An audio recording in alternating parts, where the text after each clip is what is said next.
Good morning. Welcome to today's issue briefing, which is on the evolution and the state of terrorism and the counterterrorism struggle going on in the world. I've got two very special experts with me here today. I'm starting on my immediate left with Karin von Hippel, who's the Director General of the Royal United Services Institute, or RUSI, London-based think tank in security and defense issues, but also with personally a background in the US State Department working on counterterrorism issues. And one over on my left is General John Allen, currently president of the Brookings Institution, formerly a US Marine Corps four-star general, with himself a vast amount of experience in the field in Afghanistan, countering the ISIL coalition in other parts of the world. And we're going to talk a bit about the geography of terrorism and also other forms in which it's changing its shape and manifestations. Maybe I could, General Allen, I could start with you on that one. Mm-hmm. Could you give us an overview about where we are in this struggle? Because we hear stories very recently in Kenya, a terrible attack left 21 civilians dead. And despite the huge efforts that have gone into combating this in the last decades, we still seem to see these regular events occur. And give us an idea about how far we've got in getting better at this, but then what's the challenge and how's it changing? Well, it's a great question, and this topic we could go on for hours and hours on, I think, but the evolution of counterterrorism, I think, has been uneven in the world. In the developed countries, we have seen, in many cases because of hard experience, we have seen a far more comprehensive or whole-of-government approach, but in reality, whole-of-governments approach. So there's cooperation between and among countries in terms of the sharing of information, the limitation of the movement of terror and terrorists, techniques and tactics with respect to the development of networks for counterterrorism. Because in the end, terrorists tend to operate in networks, and the best way to combat a network is with a network. So we've learned that in the developed countries. The challenges have been, and your question, in fact, points to that, the challenges have been what we can do for countries in the developing world to deal with the challenge of terrorism. And we've done, in the world I've come from recently, we've done a lot of work on what we call gap analysis. And in many of the developing countries, there are really substantial gaps in the capacity of the government to organize itself in a cohesive and coherent way to mass the capabilities of that government for purposes of counterterrorism. For example, ministries, security ministries won't talk to each other. National intelligence entities will not share intelligence with law enforcement entities. Law enforcement entities are fragmented across several different kinds of security services that won't talk to each other as well. So when you have those kinds of gaps, both in terms of organization and capabilities, then the capacity to create a comprehensive and a coherent counterterrorism approach in those countries is difficult. That's why the developed countries, Great Britain's one of them, the United States is others, but we have many of our European partners, try to do a lot in the developing world to help to close those gaps in our partners. With respect to the evolution of terrorists and terrorism, my first encounter with on-the-ground terrorism was in Bosnia. And we've seen a real evolution in that period of time, which in many respects takes the form of terrorism migrating onto the internet and the digitization and the capacity of terrorists to be networked in a very comprehensive way.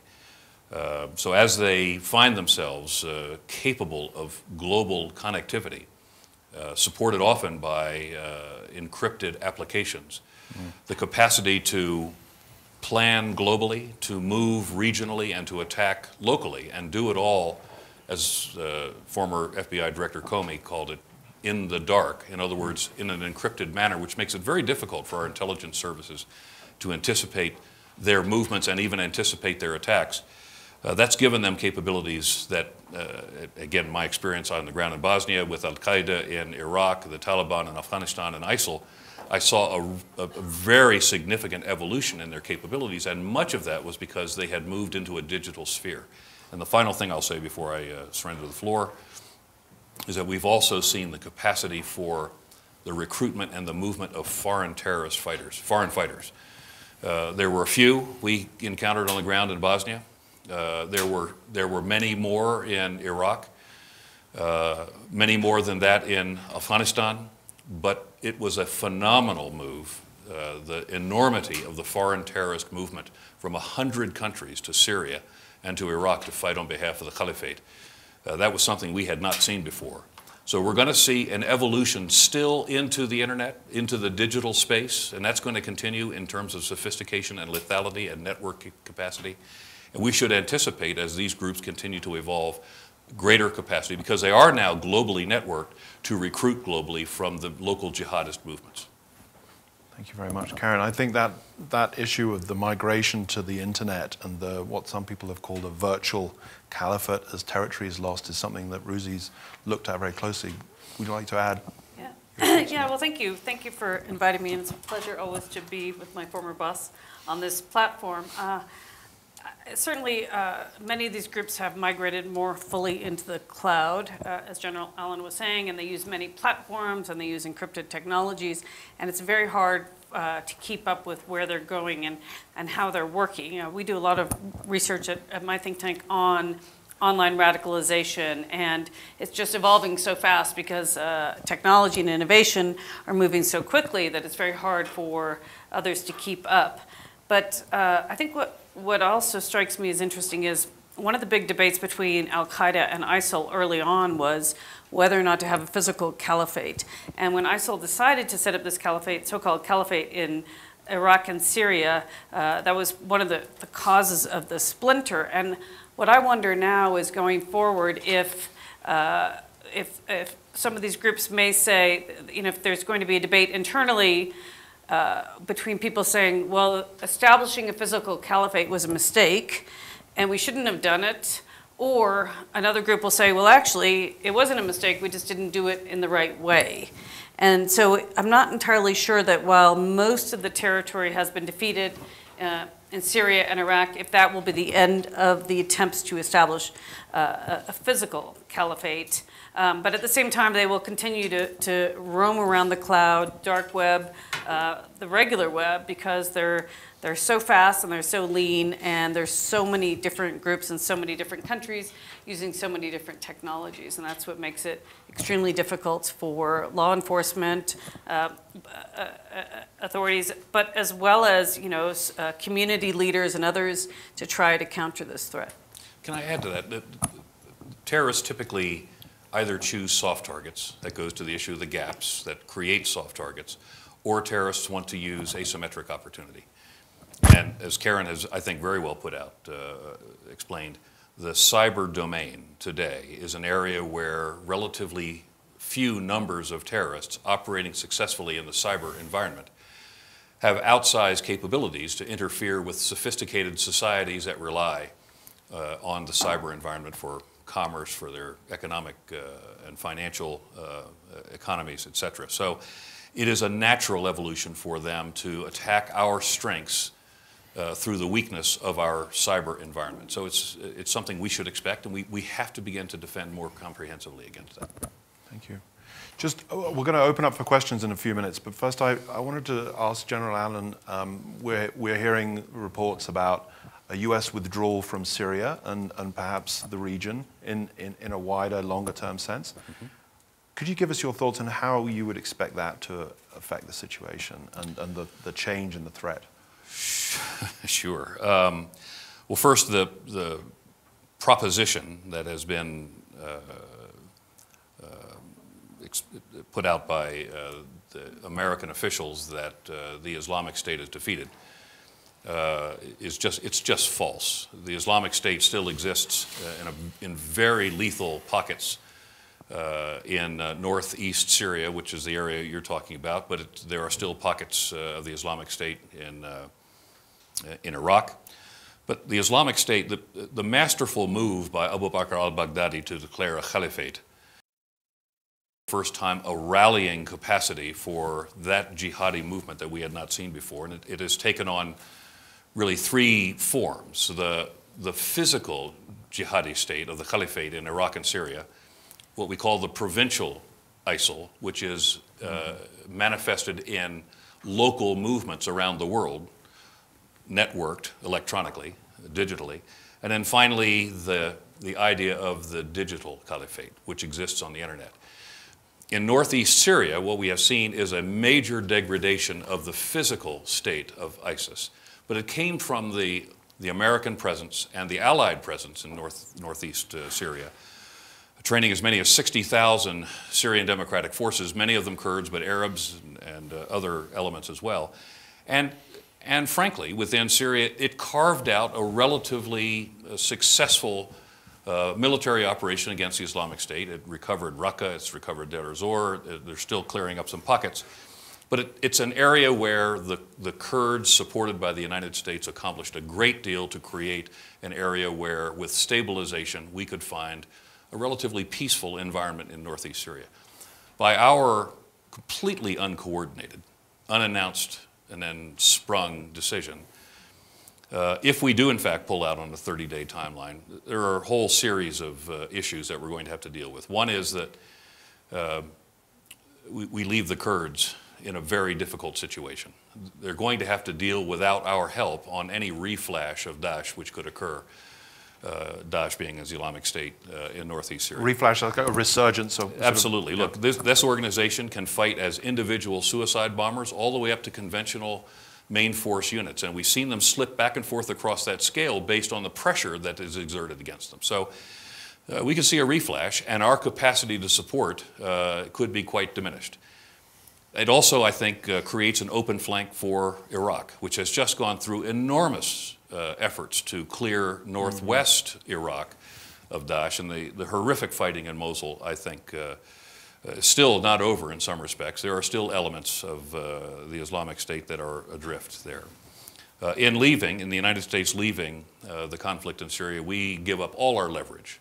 We got nothing back for it. We give up all our leverage in the context of how this conflict will end overall, with millions and millions of people who are displaced. But in particular, the Kurdish-dominated state in northeast Syria that we were allied with has accomplished a great deal, both to deal with Daesh and to stabilize a population there. And now we have left it vulnerable potentially to Turkish reprisal. Now, we are old friends with Turkey. We're NATO allies with Turkey. And I negotiated the American basing agreement with the Turks to put our strike fighters into Turkey. And they accepted some level of American support for the Syrian Kurds, but only to a point. So we leave the Kurds exposed to potential Turkish outcomes. We've given up our leverage in the political outcome with respect to Syria. And that, of course, dishes the entire outcome in many respects to Bashar al-Assad and his Russian allies with Hezbollah and support, etc. And then, of course, it depressurizes or is inconsistent with the U.S. policy, which seems to say that the U.S. will oppose Iranian behavior in the region. And at the very moment when we're hearing some elements of our government saying we have to stay in Syria because of Iranian behavior, we're pulling out of Syria, and we have that inconsistency. And then we have our Israeli ally and the growing tension between Iran and Israel in Syria. The U.S. absent from all of that means the U.S. leadership traditionally is now absent from all of that. So it's many levels and it's very complex, and the outcome, I think, is going to be quite difficult. Can I just add on that too? Because I think the real tragedy for me about Syria is one of the main reasons ISIL was let's just say, metastasized in Syria was because of what the Assad regime was doing to its people. And now the U.S. government, in fact, the U.S. government has really done this since the start of the Trump administration, that the U.S. has really withdrawn from trying to play a leadership role in the peace process in Syria. It's not to say that during the Obama period they were successful, but certainly under the Obama administration, Secretary Kerry really did push very hard to play a leadership role. And today we are watching the Russians and the Iranians lead the peace process with the U.S. playing a back seat. So it's just to reinforce what General Allen was saying, U.S. fully pulling out, U.S. not playing a role in the peace process, and not forgetting that the reason that ISIL could grow was because of Assad in the first place. So it's certainly not the end of it. Thank you for that. And it's a corresponding decision to our decision to abandon the JCPOA as well. The agreement with Iran on That's correct, on the nuclear process. That abandonment by the United States has also created a level of tension in the region, which is playing out as well in that area. Well, thank you for that very comprehensive but very fast as well sum up about the wider implications of the policy change. If I could come back to the point of terrorism, but in a different angle, because as we know, terrorism is not just restricted to the kind of motivations that come from this region that we've just talked about. There are different kinds of terrorism, state-sponsored terrorism. There is extremist terrorism that sometimes tries to advance goals in domestic policy. Karin, is that something that you'd like to just help us understand a bit better? What's evolving in the wider kind of different kinds of terrorism and the motivations that are played on and the appeal that is made to people for recruiting in that kind of terrorism? Yeah, it's a great question. Certainly there's a range of types of terrorism. There's right-wing terrorism. You saw this morning in the news, the U.S. had disrupted a plot in northern New York State by a group of right-wing terrorists to attack a Muslim center a few hours outside of New York City. You're seeing that in other places, and there's been a big concern that since President Trump was elected, that his anti-Muslim rhetoric would inspire many American Muslims, but Muslims elsewhere, to join these types of groups. The same in Europe, with the rise of many populist parties that are very anti-immigrant, and a lot of their anti-immigrant sentiment is anti-Muslim. So there is right-wing terrorism that's reacting sometimes to these kinds of challenges, but often it's aimed at other groups, whether it's Jewish groups or just other minority groups in different countries. But yeah, there's a whole range of different types of terrorism. We work on many of those at RUSI as well, at my think tank. But I think what for me, which is quite interesting, is that given the range and the complexity of all these groups and the range and complexity of tools that they use, online, offline, high tech to no tech, it's very difficult in terms of how to respond. And for those of us who are looking at trying to understand what the appeal is and how to counter it, I think we need to display some humility, because we've just done a review at RUSI of, I think, over 1,000 programs that try to counter violent extremism. And we're trying to aggregate what works and what doesn't work in different places. And we're still finalizing that study, so I'm looking forward to seeing what the results are. But up until now, we really still don't understand fully the appeal of these groups. I think a lot of us have theories and notions about it. It's a romantic sense of adventure. There's all sorts of reasons, sense of entitlement, sense of grievances, but for all sorts of reasons. We don't really understand as well as we should how to counter it. And we don't understand how to measure as well what we're doing to counter it. So those are three pretty significant gaps. And if you go back to what General Allen was talking about earlier, if you look at just the ISIL, the so-called Islamic State, volunteers, 40,000 volunteers from 120 countries came to join that particular group. You can't possibly think of one approach to counter that in all these countries, right? You need bespoke solutions, not just in different states, but actually in communities, because every community is very different. And so I think, I don't think we're seeing the end of this. I mean, I'd say on the good news side of the ledger is, you're still more likely to die in your bathtub than be killed by a terrorist organization. And the research does show that the vast majority of people do leave these organizations voluntarily. They get disillusioned with the leadership, they get disillusioned with the tactics, the organization. They may no longer think that the goal is achievable. And I think some do stay, even though they may not want to stay because they can't find a way out. And I think that's also what programs that attempt to de-radicalize people should be doing, is trying to figure out how to access not only those people who want to get out, but obviously figuring out how to get people in the center as well. Thank you very much. Do you want to add something on that? I would, other than never wanting to take a bath again. One of the pieces of the critical piece of the conversation that we just don't hear enough is how do we as the community of nations, in the context of dealing with the underlying causal factor of radicalization, how can we be more effective in that regard? Often the whole strategy with dealing with terrorists begins when a radicalized population has been pushed into the arms of an extremist ideology and ultimately picks up a weapon and goes off to become a terrorist. If that's where our strategy begins, then it's way too late. And I have believed, now having fought them in 4 wars, that if we put half the effort into dealing with the basic human causal factors that radicalize tens of millions of young men and women, mostly in the Islamic world, within the faith of Islam, we can do more for them to reduce the causes of radicalization and ultimately drive them into the arms of terrorists. We've got to have a comprehensive upstream approach as well as a comprehensive approach that deals with the terrorist himself or herself. And until we do that, we're going to be picking the problem up at the terrorist level rather than dealing with the fundamental underlying causes that radicalize people and make them terrorists. Thank you very much. I'm going to take a chance here to open this up to the audience. If there's I think there's a gentleman with a question ready here. Chris Bishop. Chris Bishop. I'm the head of CNBC Africa. And I've got a question for you from a business point of view. You've mentioned some terrible things here about what can happen to you with this so-called cyber terrorism. I want to know, how far away are we, ordinary business people in this world, where we put our credit card in one day and they say, sorry, there's nothing there, you've been the victim of a cyber attack, a cyber terrorist attack. How far away do you think we are from that? I wouldn't put my card in a machine right now. No, we're there. This is happening now. And this is an interesting point.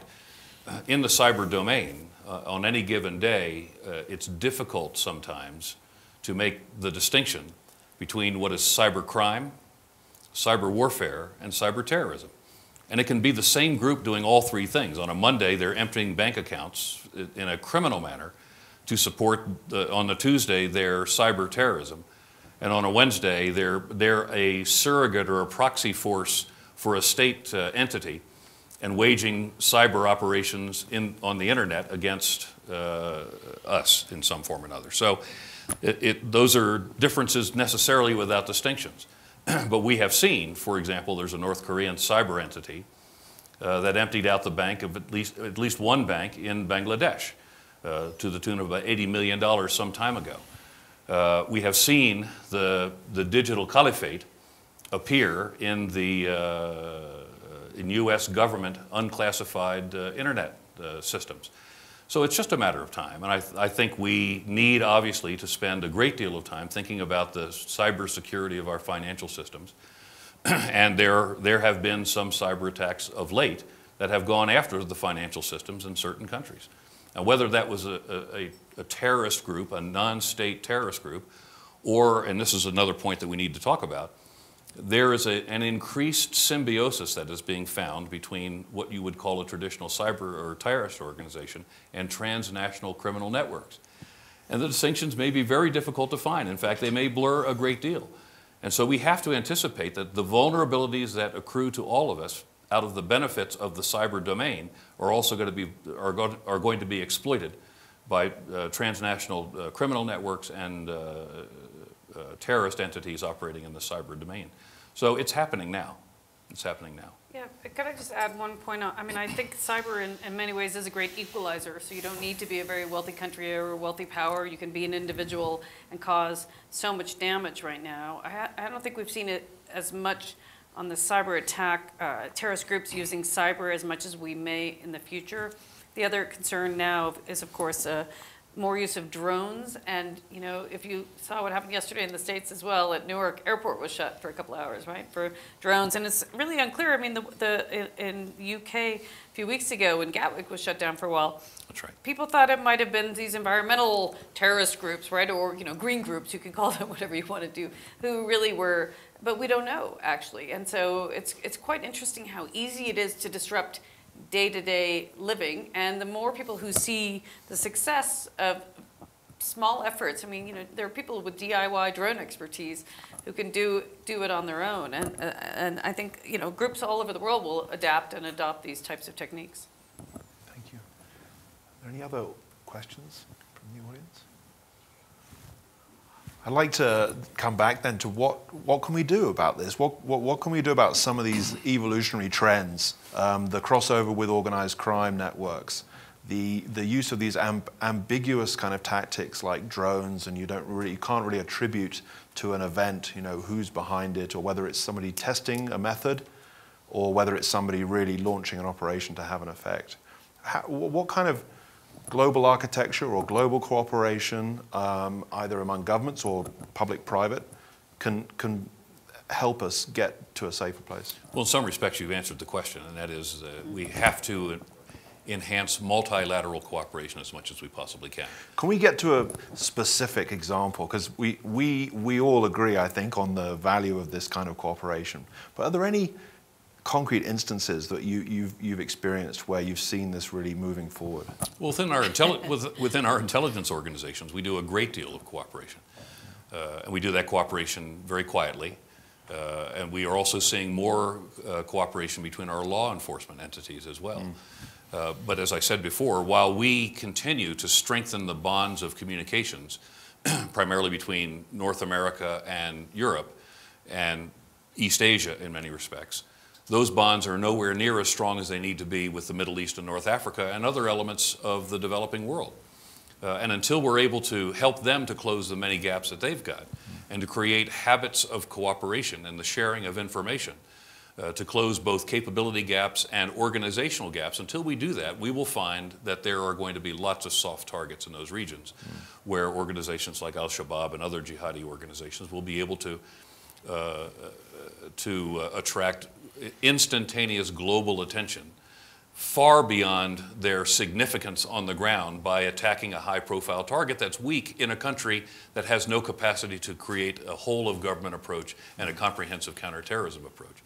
So networked approaches are necessary to deal with networks of terrorists. I think the piece that's new for us that we have to spend, it's not new, but the reality of that we have to deal with it is the lamination in many respects of global terrorist organizations with global transnational criminal organizations. And that creates a lot of capability with almost unlimited resources to achieve objectives that could be quite unthinkable. We have done forensic analysis on some of our critical infrastructure in the United States and have found traces of reconnaissance that has been done in a cyber manner to take a look at what the vulnerabilities are of our critical infrastructure. And whether that's done by a state actor or a non-state actor or a proxy, the outcome is not necessarily significant if we don't understand where it came from. So we've got to take those kinds of steps necessary to protect ourselves. But can I just say that the one successful example was, of course, when General Allen was leading the counter-ISIL coalition. There were, at the time, 68, but now there's something like 80 countries and multilateral institutions being driven in one direction with leadership, with a range of approaches from soft power all the way through to hard power, so force all the way through to counter-messaging. The challenge right now is that we don't have that global leadership, and we don't have any country pushing very hard, and the multilateral institutions that could do that are not pushing for that leadership. And the challenge, of course, is having a credible counter-narrative. And the counter-narrative, it can't be a narrative spoken by me. The counter-narrative needs to be spoken by those in the communities that are suffering. So whether it's in Southeast Asia or whether it's in the Middle East, the credible counter-narrative must come from those who suffer from the effect. So you have to counter the narrative. You have to have, to disparage that narrative, you have to have a more powerful counter-narrative. The truth of the faith of Islam is a very powerful counter-narrative to the reality of the ugly ideology that we hear that spews from the jihadi organizations. So there has to be a very clear countering process here, and then you have to deal with the platform, because this gets out on social media and on the internet, and until we're able to deal with the platform vulnerabilities and the narratives together and do it in a comprehensive way, we'll typically find ourselves behind the power curve with respect to the narrative, which was one of the most difficult things about the Islamic State. They had a very coherent narrative. They had a very coherent information dissemination capacity, and they understood the information platforms necessary to disseminate it. We, on the other hand, the global community attempting to deal with this, we had multiple disparate narratives, And we didn't really understand how to get at the platforms necessary. It took us well over a year to get that organized as we took on the Islamic State. We should expect that that's going to be the typical process by which we will encounter future terrorist organizations. They're going to take residence on the internet and they're going to use those platforms to their advantage. And we have to understand how to get at that. Thank you so much, General John Allen, Dr. Karin von Hippel, for packing so much into this issue briefing. Thank you to the audience as well for the questions. And look forward to continue the conversation. Thank you. Thank you, Philip. Good day. Thank you very much. Thank you.